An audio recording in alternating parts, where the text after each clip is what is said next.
अस्सलाम वालेकुम defence lovers. Friends, defence updates में पाकिस्तान एयर फोर्स के J-10C की टैक्टिकल कैमोफ्लाज में पहली मर्तबा ऑफिशियल तस्दीक पर बात करेंगे। जापान की हाइपरसोनिक मिसाइल से निमटने की मनसूबाबंदी, रूस की जानिब से ज़िरकॉन हाइपरसोनिक क्रूज मिसाइल्स के मजीद ऑर्डर, स्विट्जरलैंड और ईरान समेत दीगर अहम बैन अल-अक़वामी दिफाई खबरें भी इस वीडियो में शामिल होंगी। So let's start.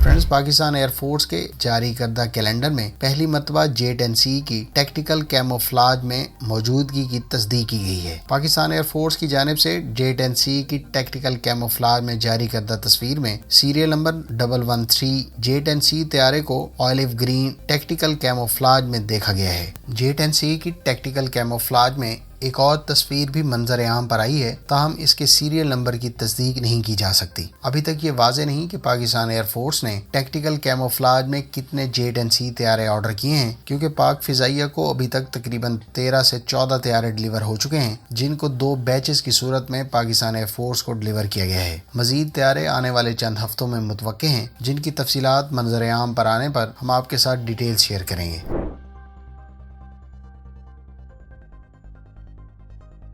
फ्रेंड्स, रूस की मिनिस्ट्री ऑफ डिफेंस ने ज़िरकॉन हाइपरसोनिक क्रूज मिसाइल्स के मजीद दर्जनों यूनिट्स का ऑर्डर प्लेस किया है। रशियन मीडिया सोर्सेज के मुताबिक ज़िरकॉन हाइपरसोनिक क्रूज मिसाइल्स का ये नया ऑर्डर, जो कई दर्जनों मिसाइल्स पर मुश्तमिल है, इसकी डिलीवरीज 2023 तक मुकम्मल होंगी। वाज़ेह है कि Russian navy Zircon hypersonic cruise missiles को अपनी एडमिरल गोर्शकोव फ्रिगेट से 2021 में टेस्ट फायर कर चुकी है। ज़िरकॉन हाइपरसोनिक क्रूज मिसाइल के बारे में इतलात हैं कि ये 1000 किलोमीटर की रेंज और मार्क 9 की स्पीड से फ्लाई कर सकता है। रशियन नेवी इस मिसाइल को अपनी सबमरीन से भी लॉन्च कर सकती है, जिसकी टेस्टिंग 2021-22 में ही मुकम्मल कर ली गई थी। वाज़ेह है कि रशियन आर्म्ड फोर्सेस के बारे में इतलात हैं कि उसने अपने air launch Kinzhal hypersonic cruise missile और ship launch Zircon hypersonic cruise missiles को यूक्रेन के खिलाफ मुख्तलिफ अहदाफ को निशाना बनाने के लिए हालिया जंग में कामयाबी से इस्तेमाल किया है।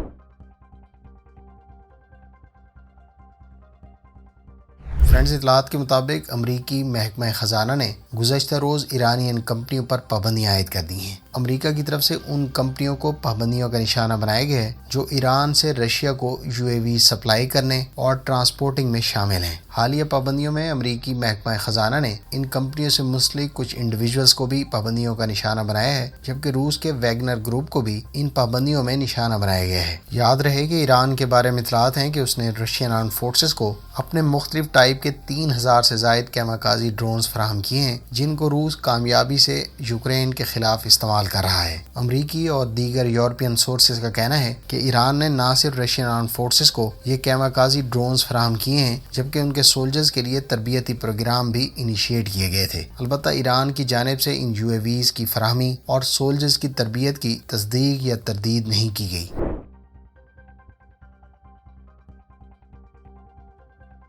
फ्रेंड्स, जापान के बारे में इतलात हैं कि वो नेक्स्ट जनरेशन हाइपरसोनिक मिसाइल्स को ट्रैक करने की गर्ज से लो अर्थ ऑर्बिट में मुख्तलिफ स्मॉल सैटेलाइट्स भेजने का इरादा रखता है। अब तक की इतलात के मुताबिक जापान टोटल 50 स्मॉल सैटेलाइट्स लो अर्थ ऑर्बिट में 2023 से 2027 के दरमियान भिजवाने का मंसूबा रखता है। वाज़ेह है कि साउथ कोरियन पार्लियामेंट ने भी अब से कुछ रोज पहले अपने एयर डिफेंस मिसाइल सिस्टम्स को मजीद मजबूत बनाने के लिए और डेवलपमेंट में तेजी लाने की गर्ज से $200 मिलियन की इजाफी ग्रांट की मंजूरी दी थी।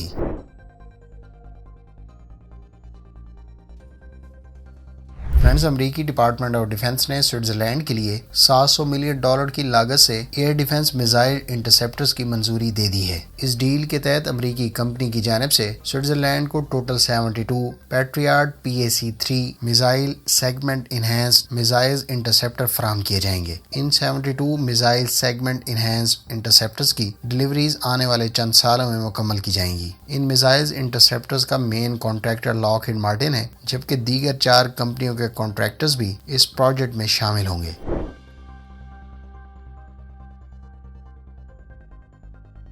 فرینڈز ایران کی ریولوشنری گارڈز نے دعویٰ کیا ہے کہ ان کی corps of aerospace forces hypersonic cruise missiles کی ڈیولپمنٹ پر کام کر رہی ہے۔ ایرانین آفیشلز کی جانب سے دعویٰ کیا گیا ہے کہ ایران کے تیار کردہ ہائپرسونک ویپنز دشمن کے ایڈوانسڈ ایئر ڈیفنس سسٹمز کو پینیٹریٹ کرنے اور اہم اہداف کو چند لمحوں میں نشانہ بنانے کی صلاحیت کے حامل ہوں گے۔ البتہ ایرانین آفیشل کی جانب سے یہ کہا گیا ہے کہ ہائپرسونک بیلسٹک میزائلز کو نیئر فیوچر میں سوٹیبل ٹائم پر انویل کیا جائے گا۔ واضح ہے کہ ایران نے حال ہی میں اپنے باور 373 ایئر ڈیفنس میزائل سسٹم کے لیے جدید میزائلز بھی متعارف کروائے ہیں، جن کی رینجز پہلے سے اس سسٹم میں استعمال کیے جانے والے میزائل سے زیادہ ہے۔ اس کے علاوہ ایران نے ان سسٹمز کے لیے نئے ریڈار بھی انویل کیے ہیں۔ واضح ہے کہ ایران کے بارے میں اطلاعات ہیں کہ وہ ورائٹی آف بیلسٹک میزائلز استعمال کرتا ہے، تاہم ہائپرسونک میزائلز کے بارے میں ابھی تک کوئی اطلاعات سامنے نہیں آئیں۔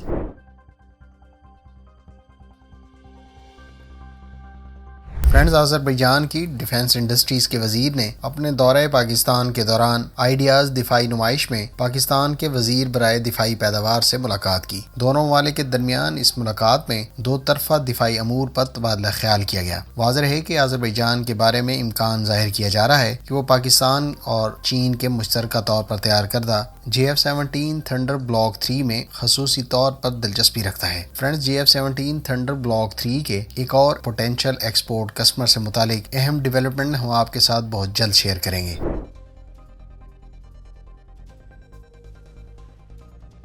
فرینڈز، اطلاعات کے مطابق یوکرین پر روس نے مزید 100 میزائل داغے ہیں۔ یوکرین کے دارالحکومت اور دیگر شہروں کو اس سے قبل منگل کے روز روسی بمباری کا نشانہ بنایا گیا تھا، جو ملک کے جنوب میں واقع خرسن ریجن سے روسی افواج کے انخلاء کے چند روز بعد کیا گیا بڑا حملہ تھا۔ یوکرینین حکام نے بتایا ہے کہ روس نے گزشتہ روز یوکرین پر تقریباً 100 میزائل داغے ہیں، جس سے کئی علاقوں میں توانائی کے کئی اہم بنیادی ڈھانچوں کو نشانہ بنایا گیا ہے۔ یوکرینین آفیشلز کا کہنا ہے کہ زیادہ تر میزائل روس نے بحیرہ کیسپین سے داغے تھے، جن میں یوکرین کے دارالحکومت اور دیگر شہروں کو نشانہ بنایا گیا۔ دوسری جانب روسی مسلح افواج کی جانب سے کہا گیا ہے کہ پولینڈ کے سرحدی گاؤں پر گرنے والے میزائلز یوکرینین فضائیہ کے تھے۔ واضح ہے کہ گزشتہ روز یوکرین کا مبینہ طور پر S-300 کا میزائل پولینڈ میں جا گرا تھا، جہاں 2 افراد ہلاک ہو گئے تھے۔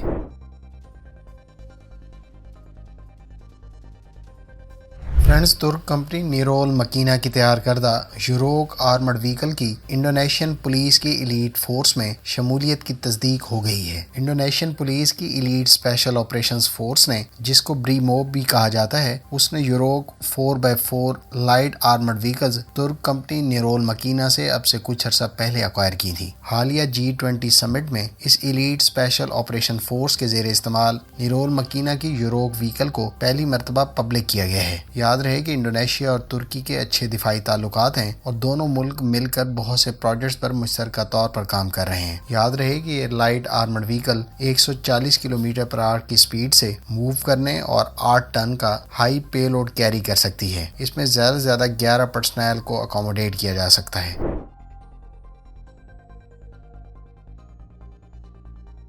فرینڈز، اطلاعات کے مطابق چائنیز ڈیفنس انڈسٹری کی مختلف کمپنیاں اپنے ڈیفرنٹ ویپنز اور سسٹمز کے ساتھ آئیڈیاز دفاعی نمائش میں شرکت کر رہی ہیں۔ چائنیز میڈیا سورسز کے مطابق اس موقع پر چین اپنے WJ-700 ڈرون، اس کے علاوہ ونگ لانگ ڈرونز کے علاوہ CH سیریز کے ڈرونز آئیڈیاز دفاعی نمائش میں شوکیس کر رہا ہے۔ اس کے علاوہ SR-5 multiple launch rocket system, LY-70 air defence system اور Y-9E ٹرانسپورٹ ایئر کرافٹ کے علاوہ VT-4 مین بیٹل ٹینک اور YLC-2E ملٹی روڈ ریڈار کی بھی اطلاعات ہیں۔